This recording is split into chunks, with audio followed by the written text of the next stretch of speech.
In this video, I will teach you about some assumptions that we have used while doing derivation regarding potential, conservative nature of electrostatic force and a numerical, that is important one. So what were the basic assumptions that we have done, we have taken? So first one is assumptions. Number one, when we were discussing how to derive potential of a source charge at certain distance P, then how we have calculated, we have moved another charge. The charge that is Q naught, that we call it test charge, it must be very small so that it should not disturb.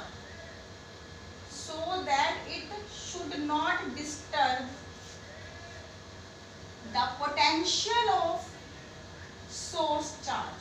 It means our charge that is under consideration is source charge.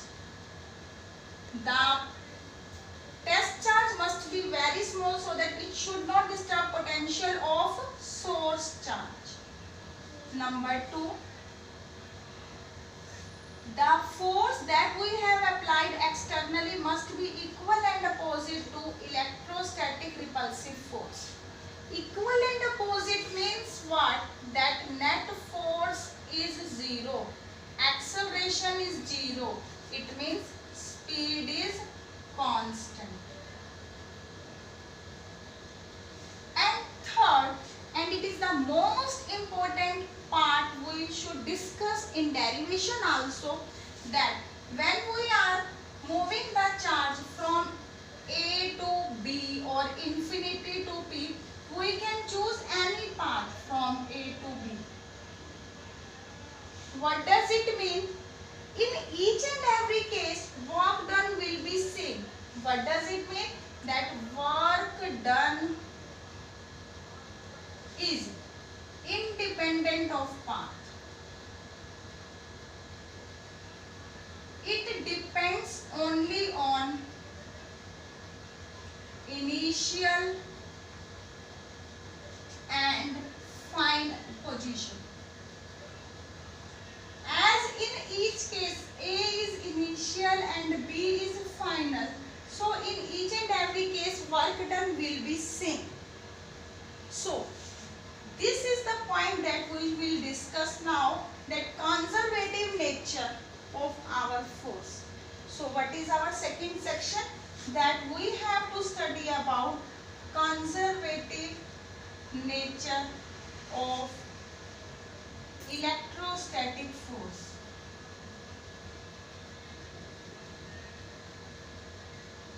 Or we can say that we have to prove that electrostatic force is a conservative force.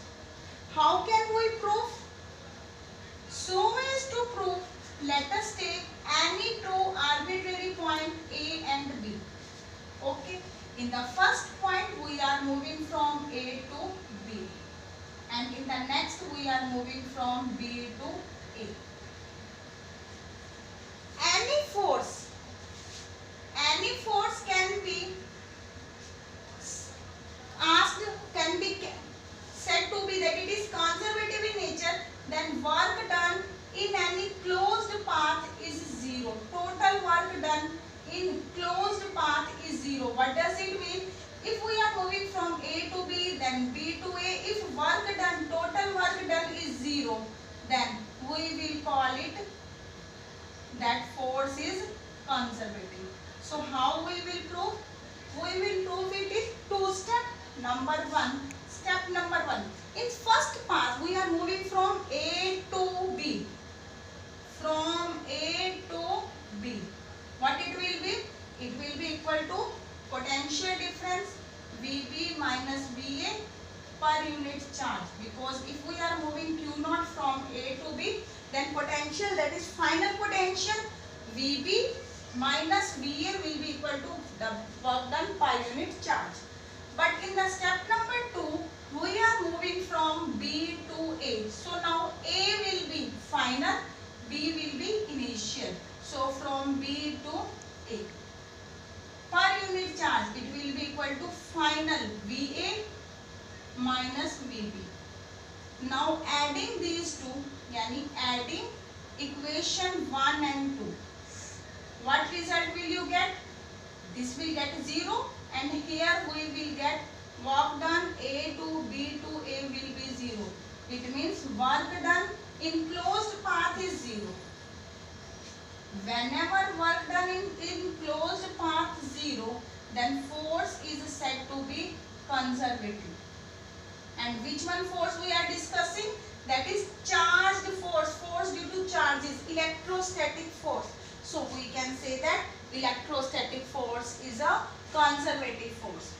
In class 11th you have learned that gravitational force is also a conservative force. In class 12 you are learning that electrostatic force is a conservative force. In any conservative force, work done is independent of path. It doesn't depend upon the path. Whether we are moving this or this or this. Any path, just like this I have explained you. It depends only on the initial and final position. It is our first point so that you can maintain your notes. It is our second point.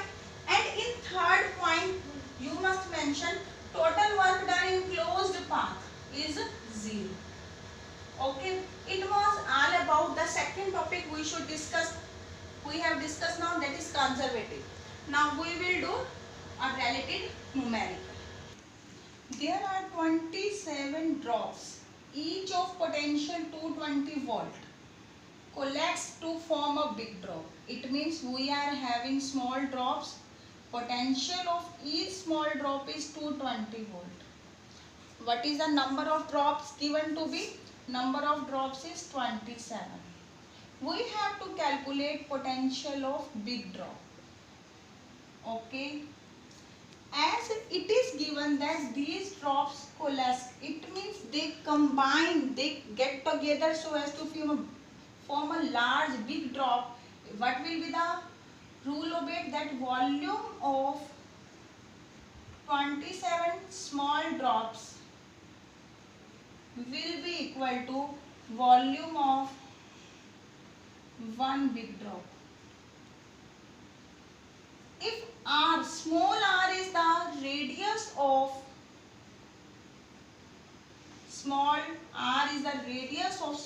drop, then and capital R is the radius of big drop, then 4 by 3 cancel with 4 by 3, pi with the pi, 27 r cube will be equal to capital R cube. R is equal to 3r. It means the size or the radius of large or bigger drop will be 3 times of the previous one. Now what about charge? Because we want to find out the potential of big drop, and potential of big drop will be equal to 1 upon 4 pi epsilon naught. Charge of big drop, size of big drop. We have found up to now, we have found that is size. Now we have to find out charge. As potential, that is equal to 1 upon 4 pi epsilon naught q by r, that is the potential of small drop. And charge on small drop will be equal to 4 pi epsilon naught r into Vs. That is charge on one small drop. As they combine, so charge on bigger drop will be equal to 27 times charge of small drop. So you have also find out charge of big drop. So as to find out potential, what is the formula?